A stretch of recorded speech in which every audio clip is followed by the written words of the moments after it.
Subscribe now and press the bell icon. Never miss an update. Hello बच्चों, welcome to RM pharmacy. हम लोग जो है इसका फर्स्ट पार्ट पढ़ लिए थे चैप्टर 2 का। इसमें हम लोगों ने पढ़ा क्या क्या था, एक बार जल्दी जल्दी रिवाइज कर लेते हैं, ठीक है। इसमें हमने पढ़ा था कि ऑटोनॉमिक नर्वस सिस्टम होता क्या है, और ऑटोनॉमिक नर्वस सिस्टम में ही जो भी अपने आते हैं पेरिफेरल नर्वस सिस्टम, ठीक है। तो एक बार बता देते हैं फिर से कि जो ऑटोनॉमिक नर्वस सिस्टम मतलब एएनएस बोलते हैं उसको, पेरिफेरल नर्वस सिस्टम का ही पार्ट है, जो कि बॉडी को क्या करता है बेटा, इनवॉलेंट्री फंक्शन को कंट्रोल करता है, जैसे कि हार्ट रेट मान लो, ठीक है, ब्लड प्रेशर हो गया, रेस्पायरेशन, डाइजेशन और ग्लैंड का सिक्रीशन, ये सब सारी चीजें कंट्रोल करता है। फिर अगर क्लासिफिकेशन किए थे हम लोग एएनएस का, तो दो प्रकार के थे अपने, सिंथेटिक नर्वस सिस्टम थे और पैरासिम्पथेटिक नर्वस सिस्टम थे, ठीक। ये सब सारी चीजें हम लोगों ने पढ़ी थी। जो सिंथेटिक नर्वस सिस्टम होता है मतलब ऑटोनॉमिक नर्वस सिस्टम दो प्रकार से डिवाइड कर दिए हम लोग, सिंथेटिक नर्वस सिस्टम और पैरासिम्पथेटिक नर्वस सिस्टम। जो सिंथेटिक नर्वस सिस्टम होता है बेटा, उसमें शॉर्ट प्रीगैंग्लियोनिक थे, याद करो, शॉर्ट प्रीगैंग्लियोनिक थे, और जो पैरासिम्पथेटिक था उसमें लॉन्ग प्रीगैंग्लियोनिक थे, और जो सिंथेटिक था उसमें लॉन्ग थे पोस्ट गैंग्लियोनिक, और पैरासिम्पथेटिक में शॉर्ट थे पोस्ट गैंग्लियोनिक, मतलब एकदम उल्टा था। और सिंथेटिक से अपना रिलीज हो रहा था एड्रेनलिन, नॉर एड्रेनलिन, और पैरासिम्पथेटिक से रिलीज हो रहा था एसिटाइलकोलिन रिलीज हो रहा था। सिंथेटिक नर्वस सिस्टम जब हम लोग पढ़े तो सिंथेटिक नर्वस सिस्टम क्या कर रहा था, फाइट और फ्लाइट का रिस्पॉन्स दे रहा था, स्ट्रेस या इमरजेंसी में अपना सिक्रीट होता है, ठीक है। फिर इसके लिए बात कर लें तो जो प्रीगैंग्लियोनिक था उससे पोस्ट मतलब मान लें तो एक प्रीगैंग्लियोनिक बेटा ऊपर वाला जो बताए थे ना यहाँ पे डायग्राम, ये प्रीगैंग्लियोनिक था, और ये वाला कैसा था, पोस्ट गैंग्लियोनिक था। तो जो प्रीगैंग्लियोनिक है वो रिलीज करता है एसिटाइलकोलिन, और पोस्ट गैंग्लियोनिक नॉरएड्रेनलिन, इसी पे फिर अपना इफेक्ट होता है। ये सब सारी चीजें पढ़े थे। फिर उसके बाद में हम लोग पढ़े थे कि पैरासिम्पथेटिक नर्वस सिस्टम जो होता है रेस्ट और डाइजेस्ट का पार्ट होता है, बॉडी रिलैक्स स्टेट में होती है, ठीक है, एक्टिव होता है। फिर जो अपना सिंथेटिक था वो फियर फाइट फ्लाइट का था, एक एक चीज पढ़े थे हम लोग। फिर न्यूरोट्रांसमीटर थे अपने, जो कि एसिटाइलकोलिन वगैरह होते हैं। एसिटाइलकोलिन कहाँ से रिलीज होता है, एनएस से रिलीज होता है। नॉरएड्रेनलिन कहाँ से रिलीज होता है, ऑटोनॉमिक नर्वस सिस्टम से रिलीज होता है। फिर अपने इसमें रिसेप्टर्स थे मस्करैनिक रिसेप्टर और जो थे अपने निकोटिनिक रिसेप्टर। तो मस्करैनिक रिसेप्टर में M1, M2, M3 थे, जो कि अपने पाए जा रहे थे हार्ट और स्मूथ मसल्स में। निकोटिनिक पाए जा रहे थे गैंग्लिया में। एनर्जिक रिसेप्टर जो थे उसमें अपने अल्फा रिसेप्टर्स थे और बीटा रिसेप्टर्स थे। अल्फा रिसेप्टर अल्फा 1, अल्फा 2 थे। बीटा 1 की बात करेंगे तो बीटा 1, बीटा 2, बीटा 3 थे, ठीक है। ये सब सारी चीजें थी। फिर हम लोग फार्माकोलॉजी पढ़े थे। कोलिएनर्जिक था, एंटी कोलिएनर्जिक था। कोलिएनर्जिक में एग्जाम्पल लिए थे पाइलोकार्पिन, बेथानिकॉल का, ठीक है, और एंटी कोलिएनर्जिक में एट्रोपिन और एप्राट्रोपियम का, ठीक है। फिर इसके बाद में हम लोग इसका एक एक चीज पढ़े थे। तो एक बार फिर से मैं फटाफट जल्दी जल्दी रिवाइज करते जाता हूं, आप लोगों को क्या करना है, देखते जाना है, ठीक है। अब इसमें अगर सिंपली देखा जाए बेटा, तो जो भी है मान लीजिए कि फार्माकोलॉजी का पार्ट है। फार्माकोलॉजी का जो पार्ट है उसमें जो चैप्टर 2 था हम लोगों ने पढ़ा था, organisation and function of ANS. कोई पूछे नर्वस सिस्टम क्या होता है बेटा, ब्रेन और स्पाइनल कार्ड से बाइंड करता है, ठीक है, न्यूरो ट्रांसमीटर को कंट्रोल करता है। न्यूरो का मतलब बेटा केमिकल, और न्यूरो का मतलब न्यूरॉन, और ट्रांसमिट का मतलब जो भी अपने न्यूरॉन ट्रांसमिट कर रहे हैं। लार्जेस्ट नर्व की बात किए थे तो साइटिका थी, स्मॉलेस्ट ट्रॉक्लियर था, ठीक है। पैरासिम्पथेटिक नर्वस सिस्टम की अगर हम लोग बात कर रहे थे तो पैरासिम्पथेटिक नर्वस सिस्टम क्या होते हैं, in this type of NS ganglionic fibre near to the organ, मतलब पैरासिम्पथेटिक जो होते हैं इनके ganglion near to the organ होते हैं। इनके प्री गैंग्लियोनिक फाइबर लॉन्ग होते हैं, पोस्ट गैंग्लियोनिक स्मॉल होते हैं पैरासिम्पथेटिक के। ये रिलीज करते हैं एसिटाइलकोलिन न्यूरोट्रांसमीटर, जो कि कैसे हैं, एक्साइटेटरी नेचर है। दो प्रकार के रिसेप्टर्स होते हैं, निकोटिनिक और मस्करैनिक, अभी बताया था मैंने आपको। Synthetic and parasympathetic mostly exhibit mutual antagonism, एक दूसरे के विपरीत काम करते हैं। सिंथेटिक नर्वस सिस्टम की बात कर लें बेटा, तो मैंने तो आपको बताया था, देखो वो नियर टू द ऑर्गन थे तो ये कैसे हो जाएंगे, अवे फ्रॉम द ऑर्गन हो जाएंगे, ठीक है। सिंथेटिक नर्वस सिस्टम के प्रीगैंग्लियोनिक फाइबर कैसे थे, लॉन्ग थे, यहाँ पे क्या हो जाएगा, शॉर्ट हो जाएगा। ये रिलीज करते हैं एड्रेनलिन। इनमें दो सिर्फ अल्फा और बीटा होते हैं, ठीक। सिंथेटिक और पैरासिम्थेटिक का डिफरेंस हो जाए तो आई में ये सिंथेटिक डायलेट करता है, पैरासिम्थेटिक में कंस्ट्रिक्ट करता है। इसमें माउथ में सलाइवेशन नहीं होगा, इसमें सलाइवेशन होगा। लंग्स में रिलैक्स होती है ब्रोंकाई सिंथेटिक में, और यहाँ पे कंस्ट्रिक्ट होंगी। यहाँ पे हार्ट रेट इंक्रीज होगा सिंथेटिक में और पैरासिम्थेटिक में डिक्रीज होगा, ठीक। इसमें पेरिस्टाल्टिक मूवमेंट इनहिबिट होता है, यहाँ पे होता है क्यों? क्योंकि ये रेस्ट और डाइजेस्ट का पार्ट है, ये फियर फाइट और फ्लाइट का पार्ट है। ये पढ़ लिए थे। फिर उसके बाद में न्यूरोह्यूमरल ट्रांसमिशन पढ़े थे, जिसमें क्या था, सबसे पहले इंपल्स का कंडक्शन होता है, ट्रांसमीटर रिलीज होता है, ट्रांसमीटर एक्शन होता है पोस्ट सिनेप्टिक मेम्ब्रेन पे, पोस्ट जंक्शनल एक्टिविटी होती है, टर्मिनेशन ऑफ ट्रांसमीटर हो जाता है। मतलब इंपल्स आया, ठीक है, इंपल्स का कंडक्शन हुआ, यहाँ पे साइकिल्स में न्यूरो भरे थे, रिलीज हुए, प्री सिनेप्टिक से पोस्ट सिनेप्टिक पे आए, बीच में जो जंक्शन था उसको हमने बोला साइनेप्स, और यहाँ पे पोस्ट जंक्शनल एक्टिविटी हुई, फिर एक्शन आया, फिर उसके बाद में टर्मिनेशन ऑफ न्यूरो ट्रांसमीटर। तो इंपल्स कंडक्शन बेटा, transmitter release, transmitter action on post synaptic membrane, post junctional activity हुआ, टर्मिनेशन ऑफ ट्रांसमीटर हुआ। फिर यहाँ पे हम लोग बात किए थे ट्रांसमीटर जो रिलीज होती हैं दो प्रकार की होती हैं, एक्साइटेटरी होती हैं, इनहिबिटरी होती हैं। जो इंक्रीज करें एक्शन ऑफ बॉडी को, एस्टाइलकोलिन, एड्रेनलिन, नॉरएड्रेनलिन। इनहिबिटरी जो थे सेरोटोनिन, गाबा और डोपामिन, ठीक। ये चीजें हम लोगों ने पढ़ ली थी। फिर उसके बाद में हमने पढ़ा था कि जो भी एंटीकोलिनर्जिक क्या होती हैं, कोलिनर्जिक क्या होती हैं, एंटीकोलिनर्जिक क्या होती हैं, ठीक है। कोलिनर्जिक वो होंगी जो एस्टाइलकोलिन सिक्रीट करेंगी, एंटीकोलिनर्जिक वो होंगी जो एस्टाइलकोलिन को क्या करेंगी, ब्लॉक करेंगे। देखो, these are agents which block the cholinergic receptor, मतलब एंटीकोलिनर्जिक ड्रग एस्टाइलकोलिन को रिलीज नहीं होने देगी, ठीक है। इसीलिए इसको एंटी मस्करेनिक एजेंट बोलते हैं। इसमें जो होती हैं anti muscarinic agent, anti nicotinic agent होती हैं, ये सब सारी चीजें पढ़े थे। अब एंटीकोलिनर्जिक ड्रग की बात कर लें तो बेटा एट्रोपिन है। एट्रोपिन क्या है, ऑब्टेंड हुआ एट्रोपा बेलाडोना धतूरा या स्टारमोनियम से, ठीक। फिर उसके बाद में अगर बात कर लें तो निकोटिनिक रिसेप्टर एक्शंस थे, एंटीकोलिनेस्ट्रेज ड्रग थी, फिर क्लासिफिकेशन ऑफ एंटीकोलिनेस्ट्रेज पढ़े। फिर अगर बात करें एंटीकोलिनर्जिक ड्रग की तो हम ड्रग एक ले लेते हैं एट्रोपा, ठीक है। एट्रोपा से हमने एक शॉर्टकट बनाया था कि माइड्रियाटिक यूज होती है। एंटीकोलिनर्जिक ड्रग की बात हो रही है एट्रोपिन की।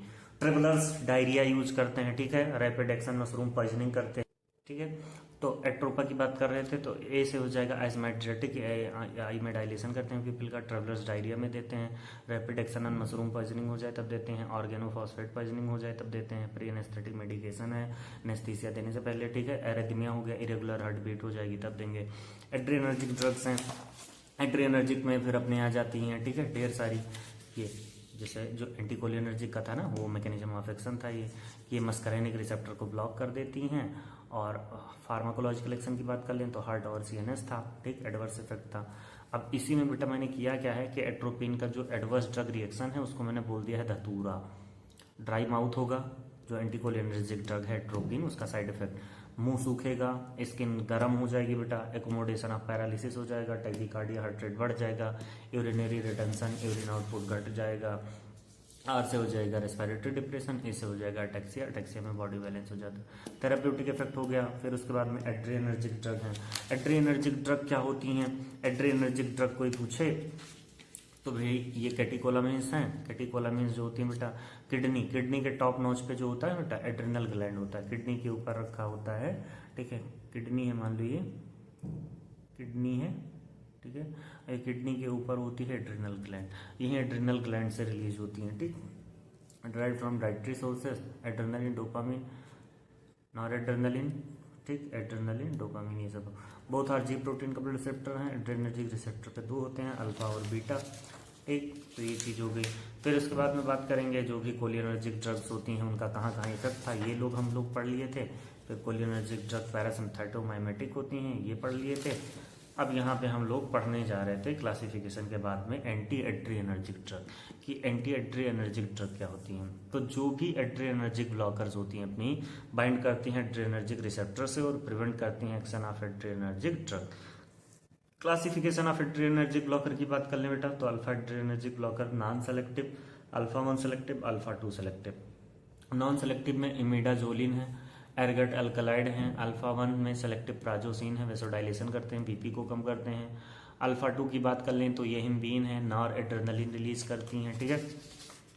फिर अगर यहाँ पे हम लोग बात कर लें कि फार्माकोलॉजिकल एक्शन ऑफ जो भी थे अपने, ठीक, एड्रेनर्जिक ब्लॉकर की तो अल्फा एड्रेनर्जिक की बात करेंगे। इसमें इंटेस्टाइनल मोटिलिटी इंक्रीज हो जाती है, हाइपोटेंशन हो जाता है, ठीक है, हार्ट रेट इंक्रीज हो जाती है, स्टिमुलेशन करता है बीटा रिसेप्टर को। एडवर्स इफेक्ट की बात कर लें तो टैकीकार्डिया, हार्ट रेट बढ़ जाएगा, पाल्पिटेशन, हार्ट जो है धड़केगा तेजी से, हेडेक होगा, ड्राई माउथ, मुंह सूखेगा, लॉस ऑफ एपेटाइट, भूख नहीं लगेगा। यूजेस की बात कर लें तो कंजेस्टिव हार्ट फेलियर में देते हैं, माइग्रेन में देते हैं और मेल सेक्सुअल डिसफंक्शन में देते हैं। बीटा एड्रेनर्जिक ब्लॉकर्स की बात कर लें तो जो भी ड्रग ब्लॉक करती हैं कैटेकोलामिन्स को मीडिएटेड थ्रू बीटा रिसेप्टर, कैटेकोलामिन्स क्या सिक्रेट करती हैं, बीटा एड्रेनलिन, ठीक है।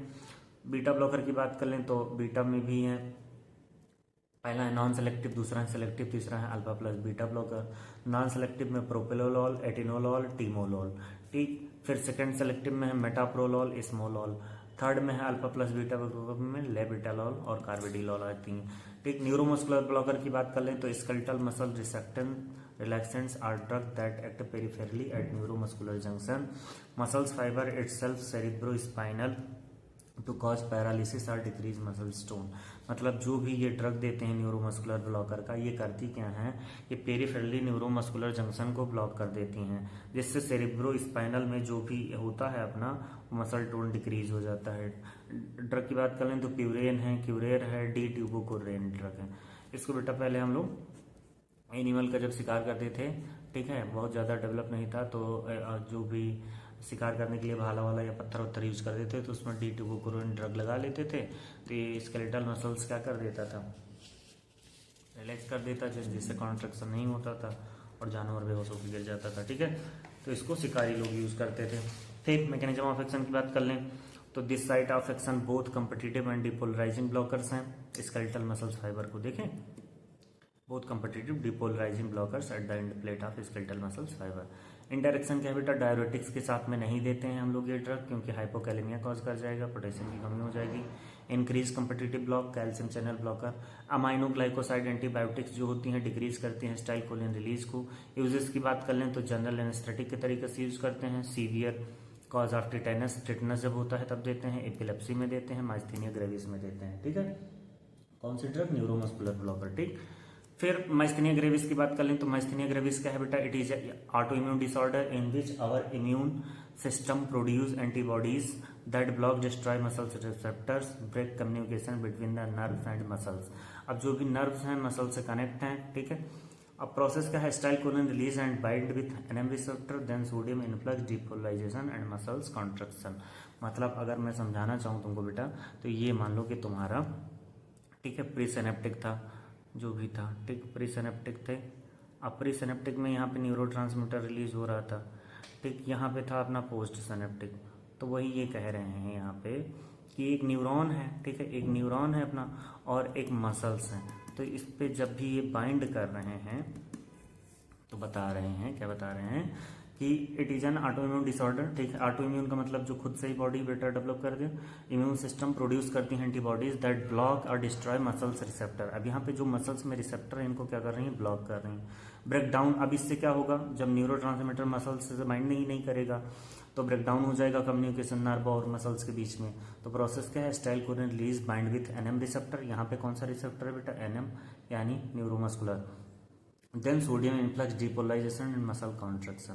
मतलब बाइंड करेगा तो करेगा, ठीक, कॉन्ट्रैक्शन वगैरह, और नहीं करेगा, ठीक, तो मसल्स में कॉन्ट्रैक्शन नहीं होगा, रिलैक्सेशन नहीं होगा, ये सब सारी चीजें। सिम्टम्स की बात कर लें, weakness of arms and leg muscles में डबल विजन होता है, difficulty with speech and chewing, fatigue, shortness of breath. Diagnosis test of myasthenia gravis की बात कर लें तो एमिलियोरेटिव टेस्ट कराते हैं। ड्रग यूज्ड, कौन कौन सा ड्रग यूज करते हैं, मेथोट्रेक्सेट है बेटा, प्रेडनिसोलोन है, ब्रांडेम की बात कर लें, ठीक है, तो अम्लोकार्टिन वगैरह होती हैं, ये सब सारी चीजें हैं। तो कोई पूछे माइस्थेनिया ग्रेविस क्या है, ऑटो इम्यून डिसऑर्डर है, इसमें क्या हो जाता है, जो भी एंटीबॉडीज बनती हैं बॉडी में वो डिस्ट्रॉय कर देती हैं मसल्स रिसेप्टर को, जिससे ब्रेक डाउन कम्युनिकेशन, मतलब कम्युनिकेशन ब्रेक हो जाता है, किसके किसके बीच में, नर्व्स और मसल्स के बीच में।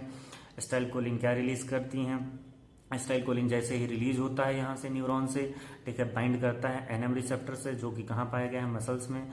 फिर सोडियम इनफ्लक्स डिपोलराइज होता है, मसल्स में कॉन्ट्रैक्शन होता है। तो इसीलिए जब नहीं होगा कॉन्ट्रैक्शन, समझ रहे हो, तो मूवमेंट नहीं हो पाएगा।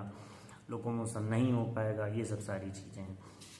फिर इसके बाद में अगर हम बात करें कि नेक्स्ट टॉपिक है तुम्हारे सेकंड चैप्टर में लोकल एनेस्थेटिक। लोकल एनेस्थेटिक क्या होते हैं बेटा, अगर मैं सिंपली से समझाना चाहूँ बहुत जल्दी जल्दी, ठीक है, ना ज़्यादा समय लेते हुए, तो जो भी अपने स्केलेटल मसल्स होती हैं, न्यूरॉन और मसल्स का कम्युनिकेशन होता है, या लोकल एनेस्थेटिक की बात कर लें तो जैसे मान लो कहीं चोट लग गई है आपको, या स्टिचिंग कराना है, टाँका लगवाना है, या फट गया है, ठीक है, हाथ पैर या कहीं चोट लगा एक्सीडेंट, तो लोकल एनेस्थेटिक हम लोग यूज करते हैं।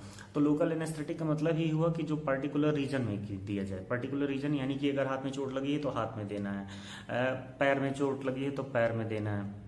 The drug which produce anesthesia are applied in the limited area of the body is called local anesthetic। 3 प्रकार का क्लासिफिकेशन है बेटा, नेचुरल, सिंथेटिक, मिसलेनियस। नेचुरल की बात करेंगे तो कोकेन की बात कर लेंगे, ठीक है। सिंथेटिक की बात करेंगे तो लिग्नोकेन है, प्रोकेन है, बेंजोकेन है, जाइलोकेन है। मिसलेनियस की बात कर लेंगे तो क्लोब और फिनॉल। ये क्या करते हैं बेटा, ये सेंसेशन को जो भी अपने सेंसरी ऑर्गन्स होते हैं वहाँ पे ये ब्लॉक करते हैं। जैसे इसके नीचे सेंसरी ऑर्गन है बेटा, अब वहाँ पे अगर आप लोकल एनेस्थीसिया लगा देते हैं तो वहाँ का सेंसेशन क्या हो जाएगा, ब्लॉक हो जाएगा। और ये ब्लॉक किसको करता है बेटा, सोडियम वोल्टेज गेटेड आयन को, sodium voltage gated ion, voltage gated ion channel को ब्लॉक कर देता है, ठीक है। Sodium voltage gated channel ion channel को ब्लॉक कर देता है। ये इसका मैकेनिज्म हो गया कि ये किसको ब्लॉक करता है, sodium voltage gated ion channel को ब्लॉक कर देता है प्लाज्मा मेम्ब्रेन में, ठीक है। सोडियम आयन की परमेबिलिटी एक्स्ट्रा सेलुलर फ्लूइड में कम हो जाती है तो सेंसेशन ब्लॉक हो जाता है। 2 ही आयन होते हैं, सोडियम और कैल्शियम, जो बॉडी में कॉन्ट्रैक्शन का काम करते हैं। प्रॉपर्टीज की बात कर लें तो लोकल एनेस्थेटिक है, कैसे होने चाहिए, नॉन इरिटेटिंग होना चाहिए बेटा। It should be stable in water and lipid में, ठीक है। It should have quick and short action, मतलब जल्दी एक्शन आना चाहिए, भले ही थोड़ी देर क्लियर है। It should not cause permanent damage of nerve, किसी भी नर्व को ये डैमेज नहीं करना चाहिए, कोई भी सिस्टमिक टॉक्सिसिटी नहीं होनी चाहिए, और ये चीप होना चाहिए और इजीली अवेलेबल होना चाहिए। मैकेनिज्म ऑफ एक्शन की बात कर लें, block both generation and conduction of nerve impulse, मतलब जनरेट ही नहीं होगा तो कंडक्ट कहां से होगा, ठीक। It blocked sodium voltage gated ion channel. Adverse effect की बात कर लें तो हाइपोटेंशन है, एलर्जी, डर्मेटाइटिस है, ब्रेडिकार्डिया है, रेस्पिरेटरी पैरालिसिस है, मतलब ब्लड प्रेशर कम हो सकता है, एलर्जिक डर्मेटाइटिस स्किन में हो सकती है, इन्फ्लामेशन हो सकती है, ब्रेडिकार्डिया, ठीक है, ब्रेडिकार्डिया जो होती है हार्ट रेट कम हो जाती है, टाइकिकार्डिया में हार्ट रेट ज्यादा हो जाती है, रेस्पिरेटरी पैरालिसिस। थेराप्यूटिक की बात कर लें तो it is use for topical anaesthesia, dental pen और नर्व ब्लॉक में यूज करते हैं लोकल एनेस्थीसिया, ठीक है बेटा। बहुत आसान सा है। तो कोई पूछे नेचुरल में कौन कौन सी है, कोकेन है, सिंथेटिक में लिग्नोकेन, प्रोकेन, बेंजोकेन, जाइलोकेन, और मिसलेनियस में क्लोब और फिनॉल, ठीक है। बहुत आसान सा है बेटा, ये आता है, इसको पढ़ लेना। फिर अगर बात कर लें तो हम लोग एनसेड्स पढ़ेंगे बेटा। एनसेड्स दिया हुआ है सबसे लास्ट टॉपिक सेकंड चैप्टर में, डिप्लोमा में, ठीक है, डी फार्म में। एनसेड्स क्या होते हैं बेटा, non steroidal anti inflammatory drugs. अगर इनका फुल फॉर्म कोई पूछे तो non steroidal anti inflammatory drugs. ये बेटा एनाल्जेसिक और एंटीपायरेटिक इफेक्ट के लिए होती हैं। इसमें 3 कैटेगरी हम लोग यहाँ पे पढ़ेंगे, ज़्यादा ना समय लेते हुए। नॉन सेलेक्टिव कॉक्स 1 और कॉक्स 2, जिसमें आती हैं अपनी एस्प्रिन है, सैलिसिलेट्स जिसको बेटा एसिटिक एसिड बोलते हैं, आइबुप्रोफेन है, मेफेनामिक एसिड है, पायरोक्सिकेम है, एंडोमेथासिन। प्रेफरेंशियल की बात कर लें तो प्रेफरेंशियल में नीमोस्लाइड है, डाइक्लोफिनेक है, एसिक्लोफिनेक है, मेलोक्सिकेम है, ठीक है। हाईली सेलेक्टिव की बात कर लें तो हाईली सेलेक्टिव कॉक्स 2 इनहिबिटर है बेटा। कॉक्स 2 इनहिबिटर हाईली सेलेक्टिव यानी कि सेलिकॉक्सिब, इटोरिकॉक्सिब और पेरिकॉक्सिब, ये अर्थराइटिस में दिया जाता है, ठीक। अब मैकेनिज्म की अगर मैं तुमको समझाऊं तो फटाफट समझा देता हूं कि फॉस्फोलिपिड बाइलेयर की बेटा जो होती है अपनी सेल वॉल होती है, ठीक है, किसकी बनी हुई, तो जो सेल होती है बेटा, सेल की आउटर कवरिंग जो होती है, ठीक है, प्लाज्मा मेम्ब्रेन होती है। प्लाज्मा मेम्ब्रेन किसकी बनी होती है, फॉस्फोलिपिड बाइलेयर की। इसी में अपने एक एंजाइम बनता है फॉस्फोलाइपेज A2 जो कि बनाता है एराकिडोनिक एसिड। एराकिडोनिक एसिड जैसे ही बना कॉक्स एंजाइम के प्रेजेंस में बनता है बेटा ये PGG2 और PGS2, ठीक। फिर ये आगे चल के बनाते हैं प्रोस्टाग्लैंडिन, प्रोस्टासाइक्लिन, थ्रोम्बोक्सिन, और ये सब क्या कॉज करते हैं, जो भी स्मूथ मसल्स हैं। अब यहाँ पे देखा जाए बेटा तो कॉक्स के साथ में लॉक्स भी रिलीज होता है, ठीक है, और लॉक्स जो होता है ल्यूकोट्राइन्स होता है, ठीक, जैसे कि मॉन्टेल्यूकास्ट वगैरह सुने होंगे ड्रग। तो कॉक्स को ब्लॉक करते हैं अपने एनसेड्स, लॉक्स को ब्लॉक करते हैं अपने मॉन्टेल्यूकास्ट हैं, ठीक है, जो भी कॉर्टिकोस्टेरॉइड्स वगैरह होते हैं उनमें दे सकते हैं।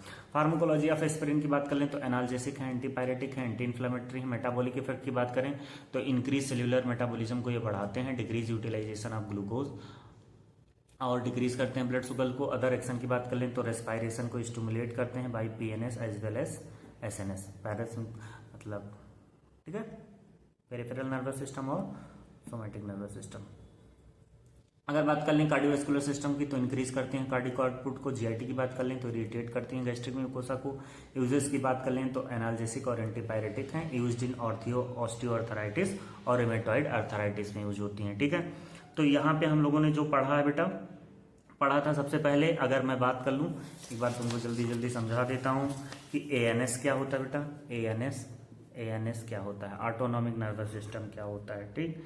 अब ऑटोनॉमिक नर्वस सिस्टम को कोई भी पूछे तो बॉडी में जो इनवॉलेंट्री फंक्शन है, इनवॉलेंट्री बेटा उनको बोलते हैं जो अपनी इच्छाओं के अनुसार कंट्रोल ना कर पाए, ठीक। इनवॉलेंट्री फंक्शन को कंट्रोल करता है मतलब जो हम बिना सोचे करते हैं। जैसे हार्ट बीट है बेटा, हार्ट बीट की अगर बात करेंगे, किसकी बात करेंगे, हार्ट बीट की, ठीक है, हार्ट बीट की बात कर लो। हार्ट बीट अगर कंट्रोल तो कर नहीं सकते हम लोग, इनवॉलेंट्री। ब्लड प्रेशर है बेटा, ब्लड प्रेशर, अब तुम अपने हिसाब से तो उसको मैनेज कर नहीं सकते हो कि अभी हम चाहेंगे तो बढ़ जाएगा, चाहेंगे तो घट जाएगा। डाइजेशन, खाना खाने के बाद में, तो ये सब कैसे हैं, ऑटोनॉमिक नर्वस सिस्टम कंट्रोल करती हैं। फिर उसके बाद में बात कर लें तो पार्ट 2 क्या होता है। पार्ट 2 में एएनएस के 2 मेन पार्ट्स हैं बेटा, एएनएस के 2 पार्ट हैं, कौन कौन से, सिम्पैथेटिक नर्वस सिस्टम, सिंपैथेटिक और पैरासिम्पैथेटिक, ठीक है, पैरासिम्पैथेटिक। सिम्पैथेटिक नर्वस सिस्टम की बात कर लें तो सिम्पैथेटिक नर्वस सिस्टम को फाइट और फ्लाइट बोला जाता है, मतलब फियर, फाइट और फ्लाइट, ठीक, फियर फाइट फ्लाइट के लिए होते हैं। अब यानी कि जब फियर फाइट फ्लाइट है बेटा, तो जब स्ट्रेस या फियर इमरजेंसी होती है तो ये एक्टिवेट होते हैं, कौन से, सिम्पैथेटिक। पैरासिम्पैथेटिक की बात कर लें तो ये रेस्ट और डाइजेस्ट के हैं, किसके हैं, रेस्ट एंड डाइजेस्ट के। और रेस्ट और डाइजेस्ट तो फिर रिलैक्स वाली स्टेट आ गई, है कि नहीं, जैसे हार्ट रेट कम हो जाएगा, प्यूपिल कंस्ट्रिक्ट हो जाएगा, डाइजेशन इंक्रीज हो जाएगा, सलाइवेशन इंक्रीज होगा, क्यों, क्योंकि रेस्ट और डाइजेस्ट के हैं। फिर इसके बाद में हम लोग पढ़े थे न्यूरोट्रांसमीटर, क्या पढ़े थे, न्यूरोट्रांसमीटर। न्यूरोट्रांसमीटर क्या होते हैं, न्यूरोट्रांसमीटर क्या होते हैं, न्यूरोट्रांसमीटर, ठीक। तो न्यूरोट्रांसमीटर क्या होते हैं बेटा, सिंपल सा है, 2 प्रकार के हम लोग यहाँ पढ़ रहे हैं, कौन कौन से पढ़ रहे हैं, एसिटाइलकोलिन और नॉरएड्रेनालिन, ACH और नॉरएड्रेनालिन या एड्रेनालिन, बात एक ही है, न्यूरोट्रांसमीटर, ठीक, 2 प्रकार के। फिर पैरासिम्पैथेटिक सिस्टम में कौन काम करता है, एसिटाइलकोलिन काम करता है पैरा में, ठीक। अगर बात कर लें कि सिम्पैथेटिक में कौन काम करता है तो एड्रेनालिन काम करता है, ठीक। फिर कोलिनर्जिक रिसेप्टर्स की बात कर लें तो 2 प्रकार की होती हैं, मस्करैनिक और निकोटिनिक, ठीक है। ये कौन से रिसेप्टर हैं, कोलिनर्जिक रिसेप्टर्स हैं, जो कि क्या रिलीज करते हैं, एसिटाइलकोलिन रिलीज करते हैं, क्या रिलीज करते हैं, एसिटाइलकोलिन। तो एड्रीनर्जिक रिसेप्टर्स क्या रिलीज करते हैं, एड्रीनर्जिक 2 रिसेप्टर्स हैं एड्रीनर्जिक के, कौन कौन से, अल्फा और बीटा, अल्फा और बीटा, यानी अल्फा बीटा। अब अल्फा में भी 2 होते हैं, अल्फा 1 अल्फा 2, ठीक। बीटा की बात कर लें तो beta 1 beta 2 beta 1, beta 2, beta 3 होते हैं। ठीक, अब ट्रिक कैसे याद रखोगे? जैसे हार्ट 1 है तो बीटा 1 कहाँ पाया जाता है? हार्ट में पाया जाता है। लंग्स कितने हैं? लंग्स 2 हैं, 2 फेफड़े होते हैं ना बेटा, तो बीटा 2 रिसेप्टर पाया जाता है लंग्स में। ये सब सारी चीजें हो गई। फिर अगर हम लोग बात कर लें कि इंपॉर्टेंट ड्रग कौन सी थी, तो कोलिनर्जिक ड्रग्स में कौन कौन सी थी अपनी? भाई कोलिनर्जिक में अपनी थी पाइलोकार्पिन, एंटी कोलिनर्जिक में थी एट्रोपिन, समझ रहे हो, और एड्रीनर्जिक में थी एड्रेनलिन, बीटा ब्लॉकर में थी प्रोपेनोलॉल। तो हम लोग सिंपली सा आज यही पढ़े कि जो भी ब्रेन और स्पाइनल कार्ड है उसमें प्री गैंग्लियोनिक न्यूरॉन होती हैं, फिर गैंग्लिया होती हैं, पोस्ट गैंग्लियोनिक न्यूरॉन होती हैं जो कि इफेक्ट देती हैं। आप लोगों को लेक्चर कैसा लगा जरूर बताइएगा, और इसको बेटा जब 2-4 बार देखोगे ना तभी क्लियर होगा। Thank you so much. Like, share और सब्सक्राइब करते रहिए। कैसा लगा जरूर बताइएगा। Thank you.